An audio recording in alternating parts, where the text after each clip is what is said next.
May isang sulok na naman nga po ng bahay ang naging bodega o naging tambakan na lang talaga. Kaya naman for today's video mga kamare ko, samahan nyo akong maglinis dito sa may nag-aaral na nga ulit si Ate Isa mga kamare, mahirap talaga pag wala kayong pwesto or wala silang pwesto na pwede silang mag-study. Actually dati ginawa ko na to, inayos ko na yung play area nila, yung study area nila. Pero nung nagbakasyon nga mga kamare, naging tambakan ulit siya malala. Dati yung unang first time ko nang gawa ng play area or study area nila mga kamare, doon sa may sala namin. So since lumalaki na sila, medyo masikip na doon. So nilipat ko dito sa may terrace. Nyo ba habang naglilinis ako mga kamare, nag-crave na lang talaga ako sa malaking space ng bahay. Buti na lang talaga malaki yung terrace namin dito sa may labas. Nalulungkot nga ako mga mare habang nililigpit ko to kasi mga mima, nung unang gawa ko ng play area nila, napakadami talaga nilang toys at talaga namang magaganda yon. Since 2023 ko pa to mga maring ginawa yung play area nila, kaya yung ibang toys nila nasira na and then natapon ko na. Buti na nga lang itong toy rack shelf nila mga mare, hindi to nasisira, nadudumihan lang talaga pero never pa siyang nasira at napakatibay naman din talaga. Siyempre diba masarap talaga yung mga anak natin, may sarili silang place na makapaglaro, hindi kung saan saan parte ng bahay. Kaya naman kahit napakadami ko talagang gagawin ngayon, inuna ko na to. So sabi na naman ng utak ko, unahin ko to. In fairness kay Seaways mga mare, ilang taong ko na pinoproblema, itim-itim na to dito. And then ngayon lang siya natanggal because of Seaways spray. Tagal ko kayang pinagkakakuskusan yan. Ngayon lang talaga siya totally natanggal. Kasi nga 'di ba, 2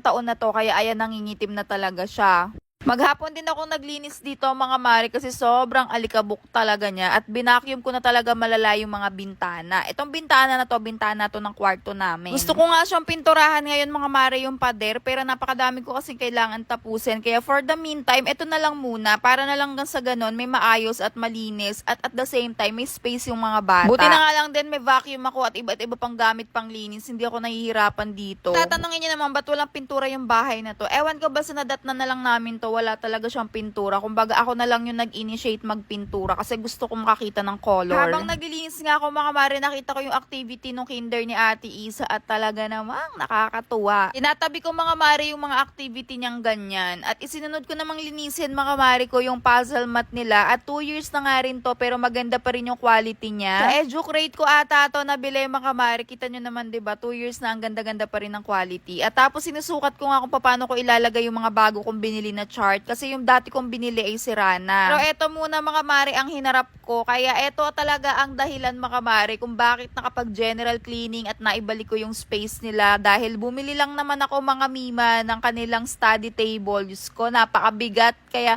nung nabuhat ko to mga mare, grabe naalala ko yung nag-deliver. Paano niya na to nabuhat at napasok dito sa eskinita namin. Nuha ko mga mare pala yung aking electric drill. Cordless to mga mare kasi kailangan magtornilyo. Ayoko magmano-mano, nakakapagod, nakakangalay. Kaya buti na lang mga mare, yung cordless drill na to, pwede rin sa tornilyo, sa barena. Ito na talaga yung pinaka-paborito ko sa bahay din na to, yung mga tools. At gusto ko pa bumili ng iba't iba pang mga tools. Kasi mga mare, mas mapapadali talaga yung gawaing bahay mo dito. Lalo na kung may gusto kang kumpunuhin o kaya naman i-install, tas wala yung asawa mo o kaya naman pa wait lang, magagawa mo talaga. Madali rin naman pala siyang sundan mga mare, yung table na to. At talaga naman mga mima, pag nahawakan mo yung mga materials niya, maganda at talagang durable siya. Dati kasi nilang study table mga mare, nabasa lang siya and then umalsa na siya and hindi talaga siya pwede pang long time or hindi siya durable. Bumibili na ako ng gamit ngayon mga mare ko, ang pinaka-goal ko sa pagbili ay pang matagalan. Since dalawa yung anak ko mga mare plus ako pa, kailangan talaga namin ng malaking table dahil mga mima ko si Ate Isa at si Via hindi pwedeng magsama sa maliit na table dahil Diyos ko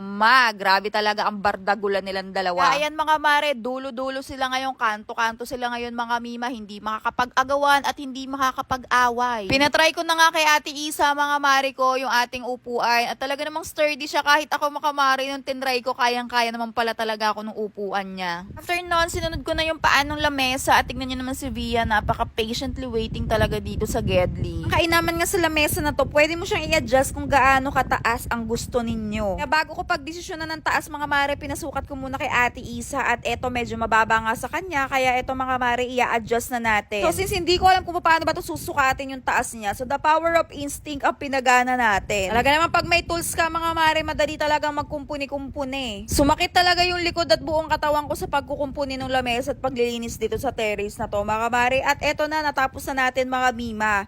So ngayon mga mare ko, medyo mataas siya at umuuga pa kasi hindi pala pantay yung isang paa. Kasi naman mga mare, the power of instinct pala ay hindi gumagana dito. Kailangan mo pala talaga ng panukat. So ayan, nagdoble-doble trabaho pa, nagdoble-doble pagod pa. Pero madali lang naman kasi i-screw at i-reverse ko lang naman yung pinaka-drill. At ayan, i-screw mo ulit. At ayan na, tapos na. Ayan, medyo okay na siya. Hindi na siya mataas, hindi na siya mababa. Saktong-sakto na siya sa height ni Isa. Alis na rin namin yung plastic mga mare, kaya kita nyo naman napakaganda talaga ng quality. As in maganda. Damang-dama ko lang naman yung pagod ko mga mare, kaya eto muna yung part 1. I-part 2 ko na lang mga mima yung katapusan ng play area or study area nila dito sa may labas namin.